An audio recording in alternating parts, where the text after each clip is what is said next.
Bienvenidos, en este video vamos a hablar sobre tecnología con el negro, el CTO de Solo. ¿De qué vamos a hablar hoy, negro? Tecnología suena un poco vago. ¿Qué haces, San? Sí, tecnología es un poco vago. No significa que el curso va a ser menos vago que esto. Es un curso, bueno, no sé si ni siquiera decirle curso, es más bien una especie de exploración. Eh, Vamos a hablar de tecnología en términos generales técnicos, de algunas cosas que son bastante complejas de explicar, cosas a las que la gente les dedica su vida, su carrera. Eh, Temas largos y profundos, evitando tecnicismos, pero sí tratar de extraer esos conceptos que, que creo que para muchas personas van a ser la primera vez que los escuchen, para otros no, pero en definitiva es tratar de agregar y escuchar una vez más esa definición o ese concepto que sume a hacer una mejor idea de qué es la tecnología, de cómo funciona, de por qué es importante.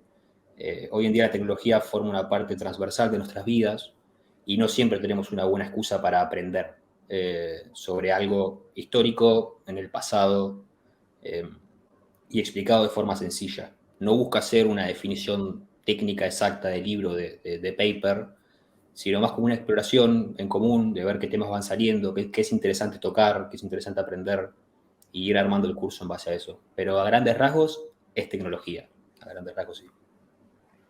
Bien, me gusta esa definición de a grandes rasgos es tecnología.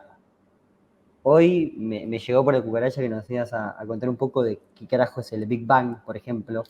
¿Está bien Sí. catalogarlo como tecnología también o de qué estamos hablando? Sí, bueno, forma parte del conocimiento humano, ¿viste? Qué sé yo, ahí yo creo que es cuán exquisito se ponga uno con la tecnología. Eh, la verdad es que el Big Bang es un poco arbitrario, nos fuimos quizás demasiado atrás y no hacía falta ir tan atrás, pero me pareció y creo que es interesante explorar toda la tecnología desde lo más básico, desde el principio. En realidad primero era explicar, ok, cómo funcionan las computadoras. Pensamos en las computadoras y dijimos, bueno, las computadoras para entenderlas bien hace falta entender código binario, ok, el código binario para entenderlo bien hace falta entender la electricidad, el electromagnetismo, los electrones, la fuerza, la masa, la materia, y dijimos, bueno, ya que estamos haciendo el recorrido para atrás, pongamos arbitrariamente el principio allá al fondo, en el Big Bang. Así que sí, hoy es el Big Bang, que está relacionado por un hilo larguísimo, que es la historia del universo, ni más ni menos, y vamos a recorrer ese camino o a hacer nuestro mejor esfuerzo por recorrerlo. Bien, bien, empresa ambiciosa. Me gusta eso de señalar la arbitrariedad de la decisión. ¿Cuándo es que empezamos? Porque uno podría ir atrás y atrás y atrás. Pero también te quiero preguntar por qué es importante. Digamos, para entender una computadora hay que entender la electricidad y para eso hay que entender todo lo que haga falta hasta llegar al Big Bang. Pero ¿por qué realmente hace falta dar ese recorrido histórico? Bueno, son estas ideas que uno va construyendo. Yo creo que el recorrido histórico y las ideas y cómo fue en un momento determinado ayuda mucho a entender el concepto nuevo o a entender de repente por qué algo escaso es más importante que algo menos escaso. En particular, hay un ejemplo que forma parte ya del primer tema del Big Bang, que es, bueno, ¿qué es el oro? ¿Por qué el oro es la reserva de valor de la economía? Hay mucha gente que lo desarrolla, probablemente lo va a desarrollar mucho mejor que nosotros, entonces vamos a hacer el approach técnico a qué es el oro. Bueno, si nos ponemos un poco, sacamos toda la humanidad de por medio, sacamos a la sociedad, la economía, el poder, las guerras, eh, y vamos a preguntarnos qué es el oro realmente, desde esa pequeña pregunta que te termina diciendo qué es el valor, a entender por qué transferimos valor en electricidad, en códigos binarios y creemos que eso también es transferencia de valor. Creo que hay muchas ideas interesantes para sacar de ahí y terminar de comprender la tecnología que estamos usando de una forma un poco más profunda. Eh, pero insisto, ¿no? Escucharlo una vez más en realidad. La idea es tratar de recorrer algunos temas, agregando un poco de valor para que la siguiente vez que uno se cruce con el mismo tema ya tenga esta base eh, muy abstracta, muy amplia, pero base al fin y al cabo sobre cómo funciona la materia, cómo funciona el Big Bang. Bien, bien. Me gusta, me gusta. Antes de ir a lo difícil o a lo técnico o a lo preciso o a construir esas bases, vamos a extender un poquito. Te quiero preguntar cuál es tu gusto de helado preferido. Soy bastante tradicional, me gusta el gusto de helado seguro, así que es chocolate y dulce de leche. Literalmente me pido 1 kilo de helado, medio kilo es de dulce de leche, medio kilo de chocolate, con algunas variaciones, un Marroc, un Rocher, y el dulce de leche apasionado, con dulce de leche real, ¿no? No solamente el sabor dulce de Bien, leche, sino bien, con bueno, el dulce de leche. apasionado dulce de leche, medio que es como un parchecito, ¿no? Estaba todo roto e intentaste arreglarla. El dulce de leche y chocolate es un poco decepcionante. Veremos si se puede cortar esta parte del video y pasamos directamente a algo que tenga un poquito más de contraste, un poquito más de emoción, Un como es poquito el más de Big Bang. definiciones. Bueno, el apasionado era mi intento por hacerlo emocionante, pero sí, no soy muy emocionante en mi gusto de helado. Bien, bueno, es que todo no se puede, es que todo no se puede. Bueno, empecemos el Big Bang, ¿te parece? Arranco Me nomás parece. Vamos, arranco en el camino del Big Bang a la Infinite Machine. me gusta el nombre. Em, sí, sí, es completo, ¿viste? Es abarcativo. Queda como nombre en Em, el Big Bang and Infinite Machine. Nos cerramos del acá. Big Bang a la Infinite Machine, sí, me parece un gran nombre. Aparte, me encantaría que alguien lo mencione alguna vez. Che, ¿ustedes son los que hicieron de Big Bang a la Infinite Machine? Ah, sí, sí. Alejo, vos sos el que escribió del Big Bang a Infinite Machine. Ustedes recorrieron todo el camino de la historia de forma completamente arbitraria, siendo muy poco precisos para llegar a la Infinite Machine. Sí, sí, sí, somos nosotros. Un camino Podría ser divertido. un camino divertido. Bueno, vamos a tratar de ponerle un poco de seriedad. Insisto con esto, no busca ser una explicación en profundidad de qué es el Big Bang. Hay gente que dedica su vida entera a estudiarlo, hay muy pocas respuestas aparte. Lo primero que me parece interesante decir es una teoría, simplemente. Es una teoría todavía no demostrada científicamente, no fue replicado el Big Bang en un laboratorio.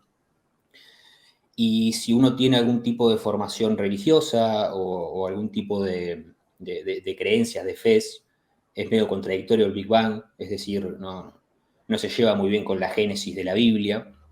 Eh, y además es muy conveniente explicar el Big Bang para explicar lo que vamos a explicar después. Sería mucho más difícil hacerlo desde el texto sagrado a la Infinite Machine, aunque también podría ser divertido como tarea. Sería un Eh, camino muy divertido también. sí, un camino muy divertido. Eh, lo primero que estuve buscando algunas formas de introducirlo a la definición, lo vamos a introducir con una fórmula muy conocida, una cosa que seguramente hemos visto en alguna película o hemos visto en algún lugar. Voy a pasar a compartir pantalla, de hecho, porque me traje mis filminas. Eh, Emocionante. sí. Mucho más que gusto de helado. Eh, para que estoy buscando cuál es la filmina correcta. Esta vez, perfecto. Eh, Uy, qué filmina. sí, qué filmina, ¿no? En realidad la saqué de Google, no es una filmina, pero sí. Eh, bueno, esto que vemos acá es algo que seguramente vieron alguna vez en alguna serie, en alguna película. Esto es algo que descubrió o postuló Einstein, Albert Einstein, cuando dijo, lo leo, que la energía es igual a la masa por la velocidad de la luz al cuadrado. Significa muchas cosas, pero en particular nos vamos a enfocar en esta relación que hay entre la energía y la masa, ¿sí? Es una fórmula que es incompleta, fue muy revolucionaria en su tiempo, todavía al día de hoy tiene muchísimo impacto en un montón de áreas del conocimiento, por esta idea que dice, bueno, yo tengo energía y la energía siempre va a ser equivalente a la masa y viceversa. Esto es lo primero para tratar de entender la materia, ¿sí? Que es, en definitiva, cómo funciona todo el universo que nos rodea, cómo estamos nosotros conectados ahora, cómo funciona la electricidad, las computadoras y demás. Todo empieza como en esta fórmula. Para entender el Big Bang hay que primero hacer un ejercicio creativo muy grande que es pensar en que la materia no exista, ¿sí? O sea, en que nosotros, que somos de carne y hueso, las computadoras que tenemos enfrente o los teléfonos, toda la ropa que tenemos puesta, todo eso, que no exista, y tratar de imaginar que eso tiene una equivalencia con la energía. En el principio de los tiempos, y nadie sabe cómo, y esta es una parte que todavía está siendo estudiada, sabemos qué pasó inmediatamente después del principio de los tiempos, no sabemos exactamente cómo empezó, había un punto intangible de energía altamente concentrada. Un punto que no se puede ver, no se puede tocar, con una temperatura y una presión tales que era literalmente toda la energía del universo contenida en ese lugar. Hay una frase acá histórica que es, la energía no se crea ni se destruye, solo se transforma. Entonces uno debería pensar en eso cuando piensa en el universo, es decir, todo lo que existe, por lo menos a nivel de energía, ya existió alguna vez. Y fue esa energía primigenia, la del Big Bang, la que se sigue expandiendo en el universo como lo conocemos ahora. No existía, entre muchas cosas, no existían los árboles, los mares, no existía el sol, las estrellas, ni siquiera eran válidas las leyes de la naturaleza como las conocemos hoy. Es decir, por ejemplo, uno eh, tira algo al piso y la fuerza de la gravedad que lleva ese objeto al piso no existía todavía, porque no existía la masa, no existía la materia. Algo desencadenó la primera expansión de energía y en los primeros 10 segundos de existencia del universo, el universo que estaba densamente concentrado y con una temperatura muy alta se fue expandiendo y se fue enfriando. Eso permitió que toda esa energía que estaba en un estado muy volátil se estabilice de alguna forma y aparezca algo que va a ser muy importante en nuestra historia personal, la de todos, y en la historia del universo después, que es el primer protón, ¿sí? Con P. Uy, el primer Eh, protón.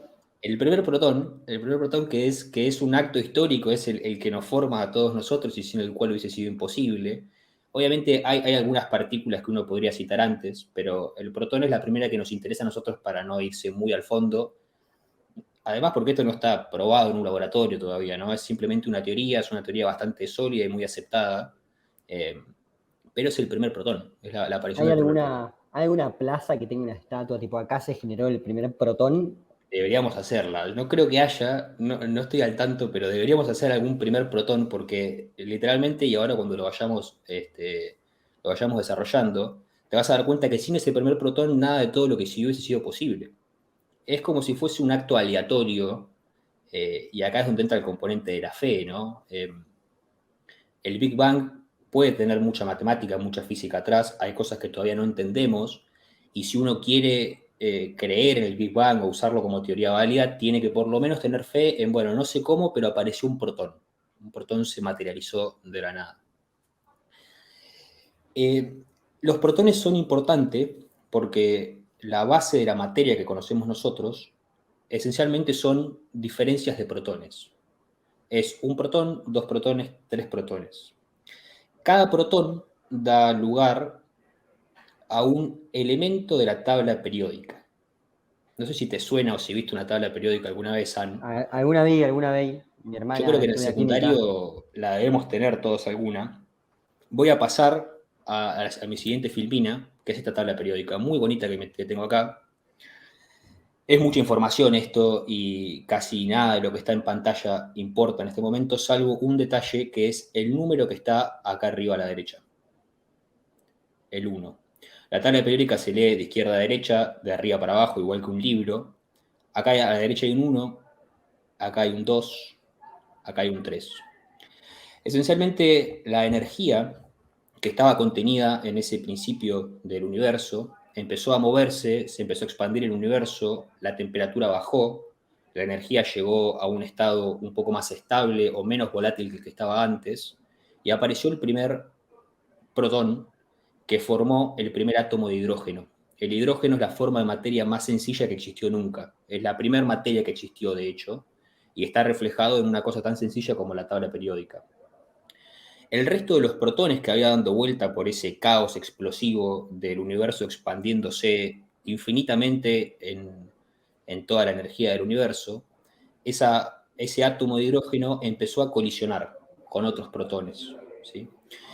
Los primeros 10 segundos de vida del universo y durante los siguientes 100 millones de años, lo único que existió fueron los primeros tres elementos de la tabla periódica. A esto hay que imaginarlo como si fuese un átomo de hidrógeno, una pelotita chiquitita y redonda, y un bombardeo permanente de protones. Si un protón logra ingresar adentro del núcleo de ese átomo, se crea un nuevo elemento. Entonces solamente había hidrógeno, en base a un bombardeo infinito de protones, se crea el siguiente elemento de la tabla periódica, que la única diferencia que tiene es tener un protón más, que es el helio, que es el que está acá a la derecha del todo. Durante los primeros 100 millones de años solamente existió el hidrógeno, el helio y el litio. 1, 2 y 3 protones.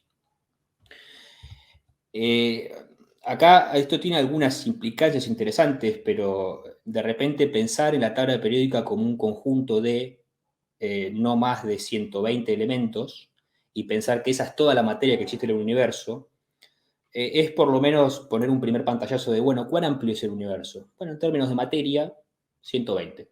120 diferencias de protones.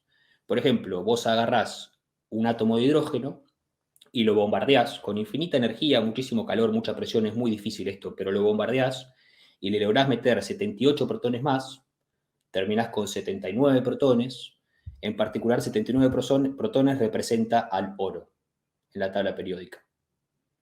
Emocionante la conexión. La única diferencia que hay entre el hidrógeno, que fue la primera forma de materia que existió, y el oro, son 78 protones. Es lo que diferencia a uno de otro. Entonces, cuando alguien hace sus inversiones y tiene su reserva de valor en oro, uno podría decir, ¿te gusta almacenar protones? Mirá qué interesante. Sos un almacenador serial de protones. Es un almacenador serial de 79 protones, de un átomo de 79 protones. El universo sigue avanzando, se sigue expandiendo. A este momento de la historia del universo hay que recordar, solamente existen 3 elementos y empieza a estabilizarse, se empieza a enfriar, los átomos empiezan a entrar en un estado mucho más estable, se crea formalmente la materia como la conocemos hoy, es decir, eso físico que podemos ver y tocar. En el universo, en toda la expansión, hay mucho hidrógeno, mucho helio, mucho litio flotando y vacío, un vacío infinito que todavía a hoy hay una discusión respecto a, bueno, cómo uno pensaría el vacío del universo. No es interesante para nosotros, sí, si uno quisiese estudiar física cuántica y cosas más complejas, pero había solamente 3. Se empiezan a agrupar y se crea por primera vez la fuerza de la gravedad. La fuerza de la gravedad lo vamos a volver a ver, pero a grandes rasgos es, hay materia por un lado, hay materia por el otro, tienden a atraerse entre sí. Entonces, el hidrógeno, el helio y el litio dispersos se empiezan a agrupar en conjuntos pequeños, cada vez más grandes, porque cada vez se agrupan más. Cuando se cruzan un helio por ahí perdido, un conjunto, el helio tiende a acercarse y se suma, y se crean las primeras estrellas. Las estrellas más básicas de todas eran solamente hidrógeno, helio y litio. En esta burbuja enorme, la energía sigue siendo muy alta del universo, es decir, hay que recordar que todo esto es la traducción de la primera explosión del universo en su energía más básica, y empiezan a colisionar entre sí. Dentro de esta colisión que hay es bombardear con protones, por ejemplo, a un litio, que hasta ese momento era la forma más evolucionada de la materia, hasta que en un momento, por un fenómeno que suena conocido porque es algo que hemos escuchado muchas veces, ocurre una fusión nuclear. La fusión nuclear es ni más ni menos que un átomo recibiendo un protón adentro y uniéndose con otro átomo. Y ahí empiezan a aparecer en esa estrella, en esa primera estrella, la primera estrella de todas, empiezan a aparecer los átomos que le siguen a la tabla periódica. El berilio, el boro, el carbono, el nitrógeno, el oxígeno. Estamos en un periodo de 400 millones de años y recién apareció el oxígeno, ni siquiera formas más complejas de materia. Tampoco había una plaza, ¿no? Tampoco hay una En esa plaza, primera. ciertamente no había árboles, todavía no estaba el oro ni siquiera en discusión, es decir, si querías intercambiar valor era con nitrógeno y no tenías mucho más que eso, Era todo aunque mucho más tampoco, difícil. sí, tampoco había mucho valor que intercambiar, ¿no? Porque había muy poca, era muy básica la existencia en ese momento. ¿Podemos decir que el nitrógeno era la shitcoin de ese momento? El nitrógeno probablemente hubiese sido la shitcoin y el hidrógeno era la primera, era la base de todo. Sin hidrógeno no había Claro. nada, había maximalistas del hidrógeno, No, seguramente. excelente. Seguramente había maximalistas del hidrógeno. Todos estos átomos concentrados forman una estrella. La estrella tiene 2 fuerzas básicas y entra en un equilibrio adentro del vacío, con un equilibrio entre la fuerza de gravedad de los elementos que tienden a comprimirla y la fuerza de la fusión nuclear que cuando se mezclan, es decir, cuando entra un protón adentro del litio, se expanden. Entonces, es un equilibrio exacto entre la gravedad que quiere comprimir la estrella y la fusión nuclear que las repele y que la quiere expandir. Cuando uno ve al Sol, por ejemplo, vamos un poco más acá en el tiempo, supongamos que ya existe el Sol en realidad, esa bola redonda de fuego enorme, es un equilibrio cósmico entre la fuerza de gravedad para que se comprima y la fuerza de fusión nuclear para que se expanda. ¿Sí? La fusión nuclear tiene un límite, entonces en un momento empieza a ocurrir, esta estrella primigenia, recuerden que había empezado con litio, con hidrógeno, helio y litio.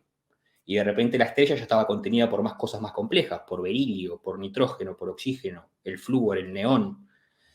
Esta estrella cuando se queda sin capacidad, se queda sin energía para poder hacer una fusión nuclear más, la estrella empieza a ceder y se empieza a comprimir cada vez más. Cuando la estrella se comprime del todo, se crea un núcleo explosivo y esencialmente explota la estrella. Esa explosión de la estrella es muy útil en términos del universo porque es lo que permite que se había formado con 3 elementos y de repente había 15 elementos adentro de la estrella y eso se dispersa por el cosmos. Es una explosión que libera nuevas partículas atómicas que no existían hasta ese momento. Se empiezan a formar elementos cada vez más complejos, de repente las estrellas encuentran al cloro, el azufre y el fósforo flotando, que son elementos ya que tienen 15, 16 y 17 protones, y se empiezan a formar complejas. Y empieza esta maquinaria, esta industria cósmica de creación de materia en el universo. En particular aparecen algunos conjuntos de elementos que no tienen suficiente energía para poder agregar un protón más. Cada protón que se le quiera agregar a un átomo, a medida que tiene más protones adentro, es más difícil, requiere más energía porque es más denso el átomo, tiene más materia, entonces es más difícil incorporarle.